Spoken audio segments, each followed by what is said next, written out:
자, 우리 옆 사람에게 우리 이렇게 격려합시다. Let us encourage each other with greetings, the word of greetings.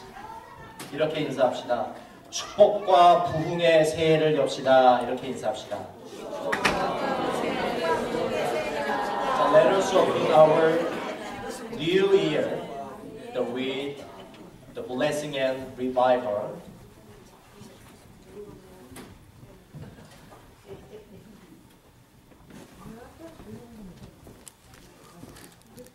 사람이 낙심하거나 중간에 포기하는 이유는 앞이 보이지 않기 때문입니다. 앞길이 보이지 않기 때문에 포기하는 것이죠. 아무리 어려운 난관이 있다 하더라도 가야 할 길이 분명히 보이고 또 성취해야 할 목표가 분명히 보이면 그것을 반드시 이겨낼 수 있습니다. 그런데 앞이 막연하고 어디까지 가야 할지 길을 찾지 못할 경우에는 되게 포기하거나 낙심하거나 무너지게 되는 것이죠. 1952년에 7월 4일 캘리포니아에 살던 플로렌스 체드윅이라고 하는 여자 수영 선수가 지금까지 어느 누구도 시도하지 않았던 새로운 일에 도전을 했습니다. 카탈리나 섬에서 캘리포니아 해변까지 장작 26마일 거리를 수영으로 횡단하기 위해서 태평양에 뛰어든 것입니다. 그런데 그날따라 안개가 자욱히 깔렸습니다. 하지만 이분이 이 도전에 실패할 것이라고 아무도 예상한 사람은 없었습니다. 왜냐하면 이분은 이미 영국 해협을 2번이나 횡단한 기록을 소유했기 때문에 누구나 충분히 이 플로렌스 체드윅이 이 도전에 성공할 수 있을 것이라고 생각을 했습니다. 그런데 체드윅이 15시간 수영강 끝에 도중에 포기하고 마는 사고가 발생했습니다. 더 이상 지쳐서 수영할 수 없다라고 하면서 따라오던 이 보트에 몸을 올리고 말았습니다. 그녀가 수영을 포기한 지점이 어디였는지 여러분 아십니까? 바로 캘리포니아 해변을 불과 하프 마일 남겨둔 지점. 다시 말하면 25.5마일을 달려온 사람이 15시간을 수영한 사람이 불과 0.5마일을 남겨둔 지점에서 포기하고 말았습니다. 그렇다면 왜 이 플로렌스 체드윅이 중간에 포기하고 말았을까요? 바다 물결이 높았기 때문에 포기했을까요? 아니면 몸이 지쳐서 포기했을까요? 아닙니다. 그 다음날 뉴스 컨퍼런스에서 체드윅이 밝힌 이유는 다음과 같았습니다. 그날 내 앞에 보이는 것은 안개밖에 없었습니다. 만약 내가 그 섬의 해안을 볼 수만 있었다면 저는 목표까지 갈 수 있었을 것입니다. 결국 이분이 중간에 포기한 이유는 파도 때문도 아니고 또 육신의 연약함 때문이 아니라 안개 때문에 앞이 보이지 않았기 때문에 목표가 눈앞에 있었지만 포기한 것이죠. 우리도 마찬가지입니다. 우리 앞에 불확실한 상황과 어려운 문제가 우리를 가로막고 있다 할지라도 목표와 삶의 비전이 뚜렷하다면 그 사람은 그것을 반드시 뚫고 앞으로 나아가게 되어 있는 것입니다. 이것이 바로 꿈과 비전의 파워인 줄 믿습니다. 그러나 이런 하나님이 주시는 꿈과 비전을 갖지 않는다면 우리의 2016년 승리할 수 없습니다. 중요한 것은 이 하나님이 주시는 꿈과 비전은 그냥 주어지지 않는다는 거예요. 저절로 주어지지 않습니다. 자기 발동으로 자기의 욕망과 자기의 의지가 만들어내는 꿈과 비전은 그냥 주어질 수 있습니다. 그러나 하나님이 주시는 꿈과 비전은 그냥 주어지지 않아요. 그러면 우리는 어떻게 하면 하나님이 주시는 축복된 꿈과 비전을 받을 수 있을까? 첫 번째, 우리가 하나님이 주시는 축복된 꿈과 비전을 받기 위해서는 우리는 하나님의 나라에 대한 열망과 애통함을 가져야 합니다. 하나님 나라에 대한 열망과 애통을 가져야 합니다. 오늘 본문 1절을 우리 같이 읽어보겠습니다. 1절. 우리 본문 1절을 같이 읽어보겠습니다. 자, 시작. 예레미야가 아직 시위대 뜰에 갇혔을 때에 여호와의 말씀이 그에게 다시 임하니라. 하나님이 예레미야에게 주셨던 사명은 뭐냐면 남유다 왕국의 죄악을 고발하고 또 그렇게 계속 살면 너희들에게 심판이 있을 것이다. 남유다 왕국 망할 것이다. 이것을 외치라고 하나님이 예레미야에게 사명으로 준 거예요. 다시 말하면 하나님이 예레미야에게 주셨던 사명은 뭐냐면 맞아서 죽으라는 사명이에요. 맞아서 죽어라. 여러분, 만약에 제가 예배 때마다 여러분들의 죄와 여러분들의 문제와 이런 것들을 맨날 지적하면서 여러분들에게 심판이 있을 것입니다. 여러분 망할 것입니다.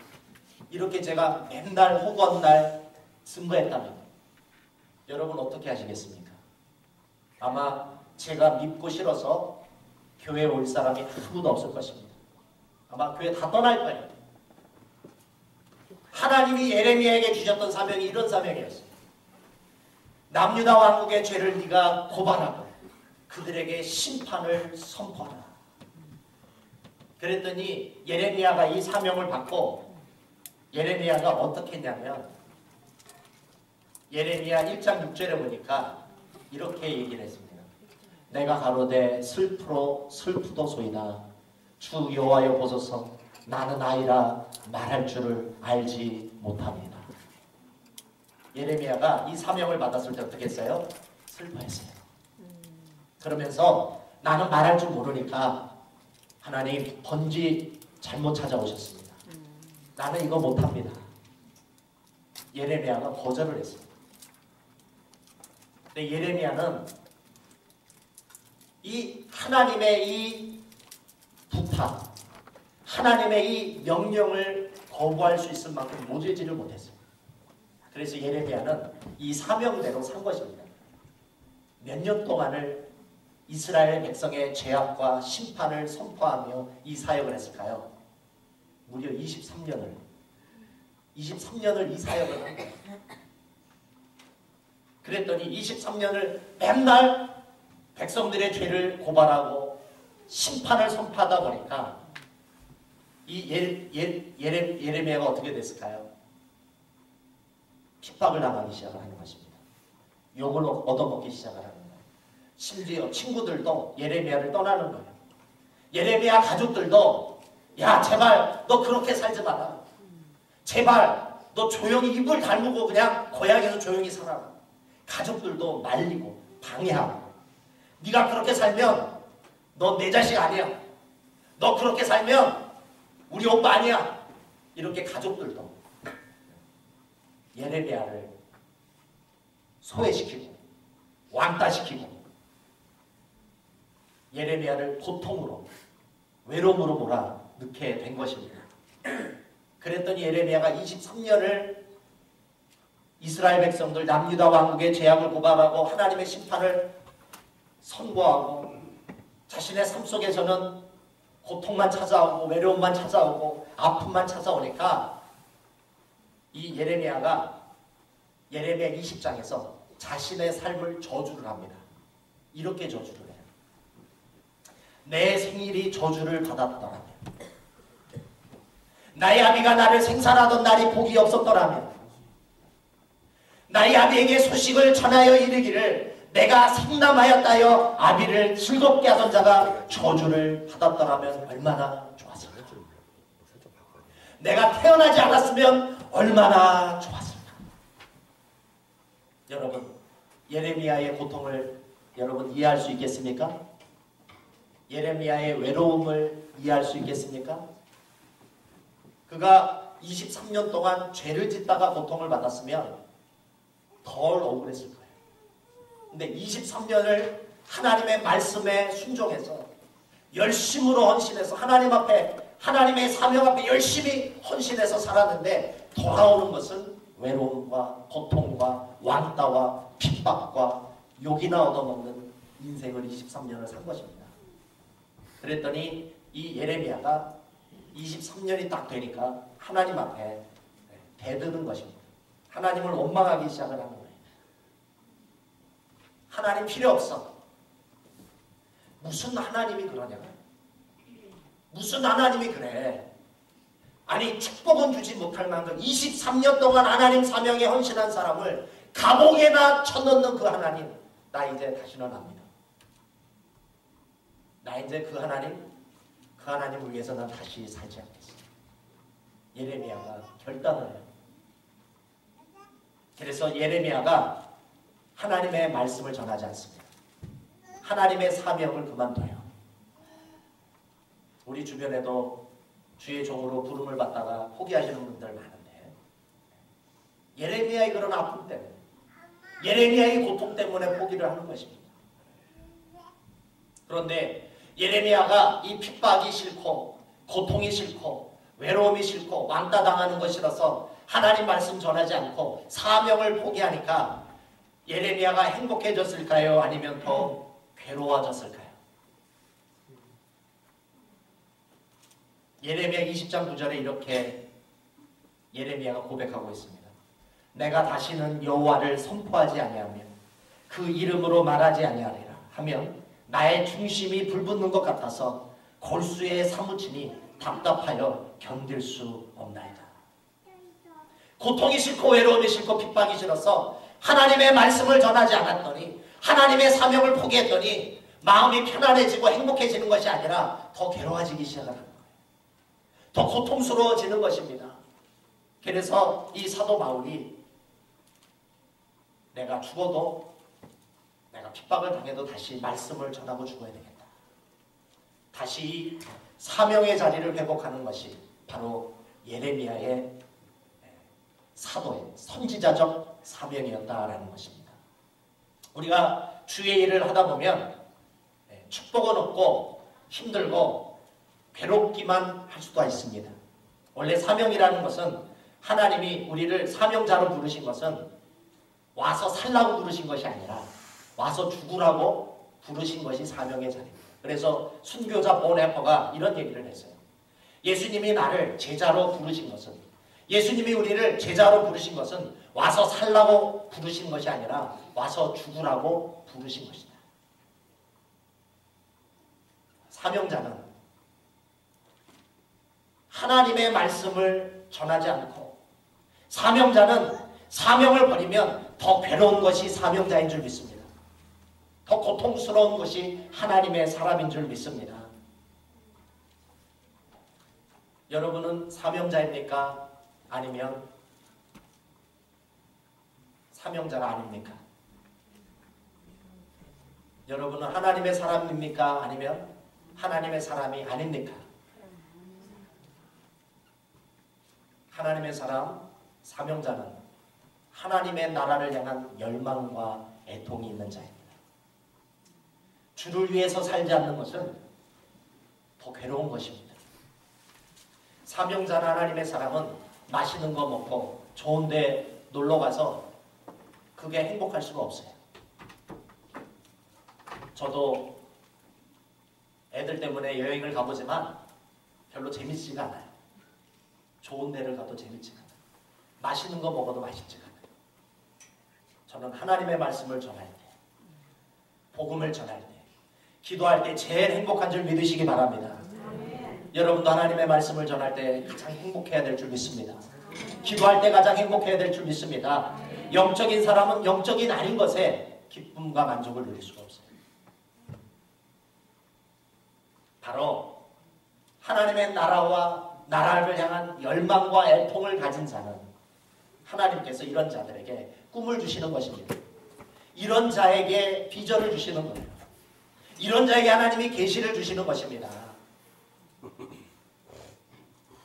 오늘 여러분들의 2016년이 하나님의 꿈과 비전과 함께 하시는 복된 한 해가 되기 위해서 여러분들의 마음에 하나님을 향한 하나님의 나라를 향한 애통과 열망을 회복하시는 이 아침이 될 수 있기를 주님의 이름으로 소망합니다. 무너져가고 있는 교회를 향한 아픔을 회복하시기 바랍니다. 무너져가는 미국 교회와 한국 교회를 향한 아픔을 가지시기를 주님의 이름으로 소망합니다. 교회가 무너지고 교회에서 영혼들이 떠나가는데 나와 상관이 없다고 여러분 살고 있다면 여러분 하나님 사람 아니에요. 무너져가는 하나님의 교회를 향한 애통이 여러분들에게 없다면 여러분은 하나님의 사명자가 아닙니다. 나 혼자 잘 먹고 잘 산다고 나는 행복하다고 희희날락하는 거 그 하나님 사람 아니에요. 무너져가는 하나님의 교회를 향한 하나님의 마음과 함께 아픔을 가져야 하나님이 여러분들에게 꿈과 소망을 주실 줄 믿습니다. 두 번째, 하나님이 주시는 부흥의 꿈과 비전을 받기 위해서는 하나님이 어떤 분인지 알아야 된다. 우리 2절 말씀을 같이 한번 읽어보겠습니다. 우리 2절 말씀, 예레미야 33장 2절 말씀 한번 같이 읽어보겠습니다. 시작. 이를 행하는 여호와, 그것을 지어 성취하는 여호와, 그 이름을 여호와라는 자가 이같이 이르노라. 오늘 본문을 보시니까 이를 행하시리라 말씀하셨는데 누가 이를 행하신다고 말씀하셨습니까? 여호와가. 여기서 그것을 지어 성취하신다고 말씀하셨는데 누가 성취하신다고 말씀하셨습니까? 여호와가. 여러분더러 성취하라고 말씀하신 게 아니에요. 하나님이 그것을 하시겠다. 그런데 우리가 믿는 하나님은 어떤 하나님입니까? 우리는 전능하신 하나님을 믿고 있는 줄 믿습니다. 우리는 창조주 하나님을 믿고 있는 줄 믿습니다. 그런데 그 하나님이 일을 행하시겠다고 말씀하시는 것입니다. 그 하나님이 그것을 지어 성취하시겠다고 말씀하시는 것입니다. 그렇다면 이 하나님을 정확히 인식하고 무슨 상황이 벌어지더라도 이 하나님을 신뢰하고 믿음으로 순종할 때, 사랑하는 성도 여러분, 하나님이 여러분들에게 축복된 꿈을 주시고 부흥의 비전을 주실 줄 믿습니다. 그리고 여러분들에게 주신 꿈과 비전을 반드시 전능하신 하나님께서 이루시고 성취하시고 여러분들을 통해서 영광된 미래를 허락해 주실 줄 믿습니다. 여러분, 미국 기업 중에 칙필레이라고 하는 프랜차이즈 식당이 있습니다. 이 프랜차이즈 이 식당은 트렛 캐디라고 하는 분이 이 회사를 창업을 했습니다. 조지아에서 태어나셨는데 이분이 1967년에 치킨으로 요리를 만드는 식당 하나를 개업했습니다. 식당을 개업하고 나서 그것이 잘 되니까 여러 가지 체인을 만들어가기 시작을 했습니다. 그런데 이분이 이 기업이 잘 될수록, 식당이 계속해서 잘 될수록 이분이 이 기업을 향한, 이 경영을 향한 이 철칙을 하나 세웠습니다. 이 칙필라이의 이 기업의 비전 스테이트먼트가 뭐냐면, 우리는 어떤 비즈니스를 하더라도 God honoring, 하나님을 존중하는 기업이 되겠다. 그래서 이분이 이 경영 철칙을 가지고 기업을 하는데, 이 회사에서는 어떤 미팅을 갖더라도 기도로 시작합니다.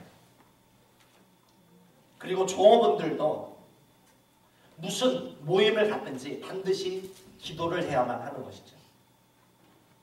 그리고 종업원들은 아무렇게나 옷을 입고 다닐 수 없습니다. 깨끗한 정장을 입어야 합니다. 얼굴도 아무렇게나 하면 안 되고 반드시 면도를 깨끗이 해야 한다고 합니다. 그래서 철칙이 있는데 콧수염은 괜찮습니다. 그러나 턱수염은 안 된다는 항목이 있습니다. 다행히 우리 중앙교회에서는 턱수염 기르시는 분이 없어서 감사합니다. 우리 중앙교회에서도 이 윗수염은 괜찮습니다. 무엇보다도 이 식당이 가장 강조하는 게 뭐냐면 주일 성수예요. 주일 성수. 무슨 일이 있든지 주일은 문을 닫는다. 이게 바로 칙필라이의 경영 철칙입니다. 여러분, 식당에서 매상이 가장 높을 때가 언제입니까? 주일입니다. 주일에 문을 닫게 되면 전체 매상의 14%를 손해보게 된다는 거예요. 그런데 이 트렛 캐리, 이 창업주가 이것을 몰랐을까요? 이것을 알고 있었어요. 이것을 돈으로 환산을 해보니까 이 치크필라이가 주일에 문을 닫는 바람에 손해보는 이 손실이 1년에 5억 7천만 달러를 손해를 본대요. 얼마요? 5,700불? 5,700불이 아니라 5억 7천만 달러를 손해본대요. 이 창업주가 이렇게 얘기하는 것입니다. 우리는 14% 수익을 더 얻기 위해서 하나님의 이름을 욕되게 하는 것이라면 우리는 그 돈 필요 없다. 내가 하나님을 존중하기 위해서 5억 7천만 달러 1년에 손해보는 거 그거 아깝지 않다는 거예요. 이것이 바로 God honoring business. 하나님을 존중하고 하나님을 높이는 것이 우리의 철칙이라는 것이죠.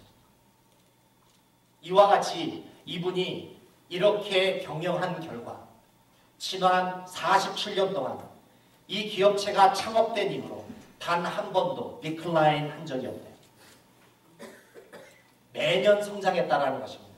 불황이 찾아오고 불경기가 찾아와도 하나님이 이 치필라이를 계속 성장시켜 주신 것입니다. 그래서 39개 주, 미국의 39개 주 1600개 매장을 가지고 있으면서 한 해 동안 2012년 기준으로 41억 불의 매출을 올렸습니다. 결국에 2010년에는 미국 최고의 식당 체인인 맥도날드를 누르고 단일 식당 매출 1위에 이 치필라이가 올랐습니다. 우리 중앙교회에서도 식당 비즈니스를 하고 또 그것을 개업하려고 하는 분들이 계시는데 우리 중앙교회 우리 성도들 가운데 제2의 치필라이 컴퍼니가 나올 줄 믿습니다. 어떻게 하기만 한다면 God honoring business랍니다. 할렐루야. 여러분 하나님을 인정하는 것 여러분 손해인 것 같고 아무것도 아닌 것 같지만 그것이 축복의 길인 줄 믿으시기 바랍니다. 그게 부흥의 길인 줄 믿으시기 바랍니다.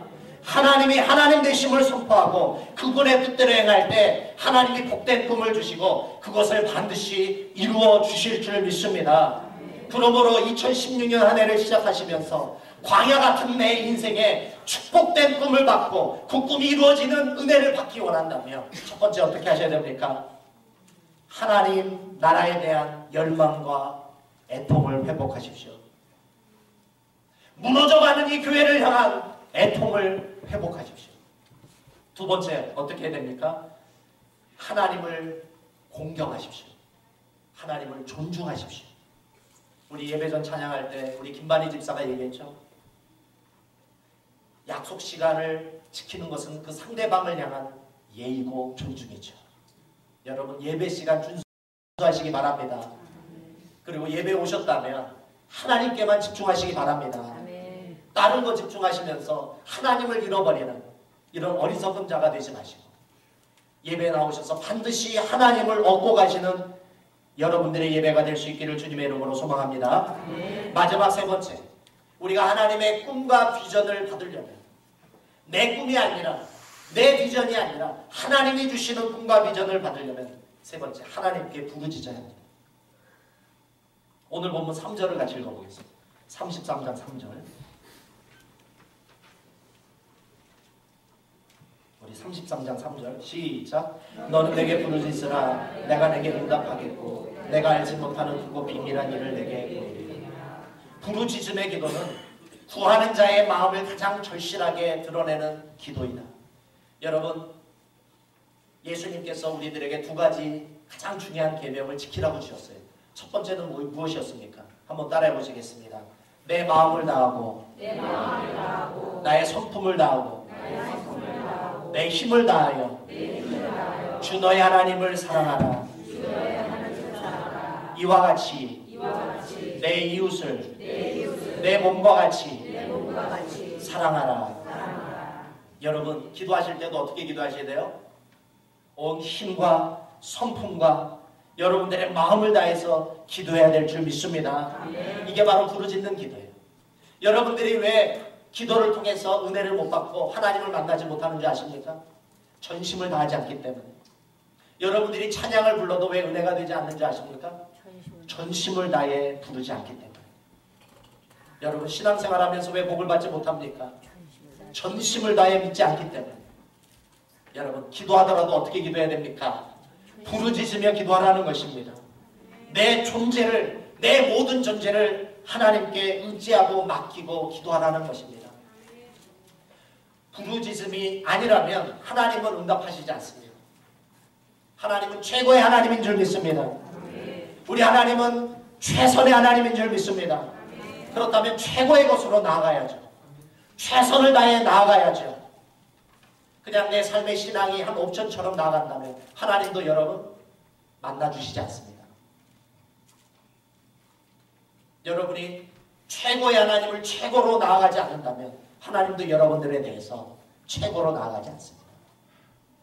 여러분이 하나님을 만나려거든 하나님의 맞는 예우를 가지고 나아가시기를 주님의 이름으로 소망합니다.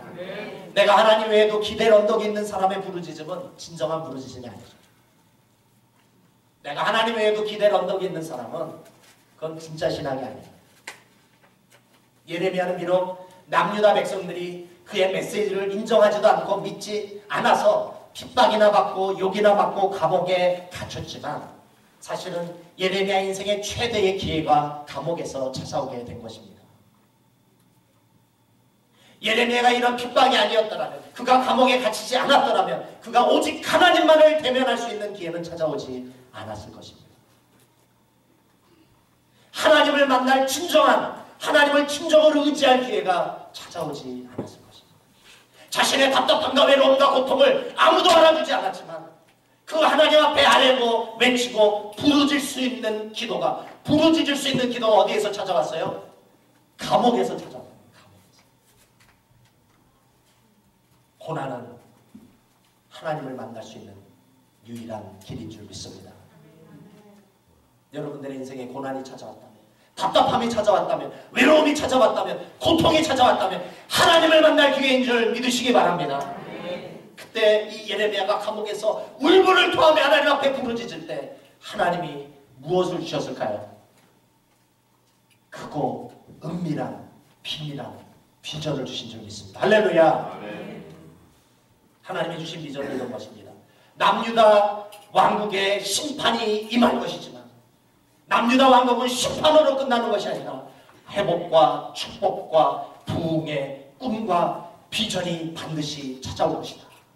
이것이 바로 예레미야에게 보여주신 하나님의 꿈과 비전인 줄 믿습니다. 남유다 왕국은 심판으로 멸망당할 것이지만 반드시 치유되고 평안과 진실이 풍성한 하나님의 나라가 회복이 될 것이라고 하나님이 예레미야에게 보여주시는 것입니다. 할렐루야. 오늘도 우리는 이 꿈을 받아야 됩니다. 이 비전을 우리는 하나님으로부터 받아야 됩니다. 불확실하고 캄캄한 2016년, 미래만 생각하면 답답하고 내 처지만 생각하면 한숨만 나오고 탄식이 나오고 자기 연민이 나오는 오늘 이때에 우리도 예레미야와 같이 감옥과 같이 답답한 오늘 이 마음을 가지고 하나님 앞에 나와 부르짖어야 될 줄 믿습니다. 예레미야와 같이 우리는 하나님 앞에 이 꿈과 비전을 받기 위해 우리도 부르짖어야 돼요. 그런 의미에서 내일부터 토요일까지 특별 새벽 기도회가 있습니다. 할렐루야. 오늘 여러분 예레미야와 같이 부르짖지 아니하면 여러분 2016년도 아무런 의미 없는 2016년이 될 수 있습니다. 내일 6시부터 우리 손목사님과 우리 찬양팀이 6시부터 20분까지 찬양을 하고 말씀을 하고 기도하는 은혜의 도가니의 자리가 될 것입니다. 여러분 이 일주일 하나님 앞에 헌신합시다. 우리 옆 사람에게 우리 같이 한번 이렇게 격려합시다. 특별 새벽 기도에 꼭 참석합시다. 우리 이렇게 같이 격려하며 인사합시다.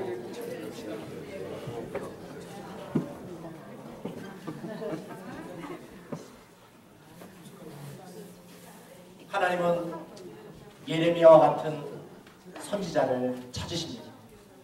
한국교회, 미국교회가 무너지고 있습니다. 우리 커네티컷에 있는 교회들 부흥이 되는 교회 한 교회도 없어요. 다 무너지고 있어요. 여러분 기도해야 됩니다. 우리 다 함께 같이 나와서 우리 커네티컷을 위해서, 우리 한국교회, 미국교회를 위해서, 우리의 가정을 위해서, 우리 비즈니스를 위해서 우리 같이 부르짖어 기도합시다. 일주일 동안 개근하시는 분들에게 제가 여러분 상을 드리겠습니다. 선물할 테니까 꼭 나와서, 일주일이니까 꼭 나와서 우리 함께 주님 앞에 부르짖어 기도할 수 있는 은혜가 있기를 주님의 이름으로 소망합니다. 우리 같이 기도하겠습니다. 우리 같이 통성으로 우리 같이 기도하실 때, 하나님 그렇습니다. 내가 꾸는 꿈 말고, 내 의지로 꾸는 꿈 말고 하나님이 주시는 꿈을 꾸기를 원합니다.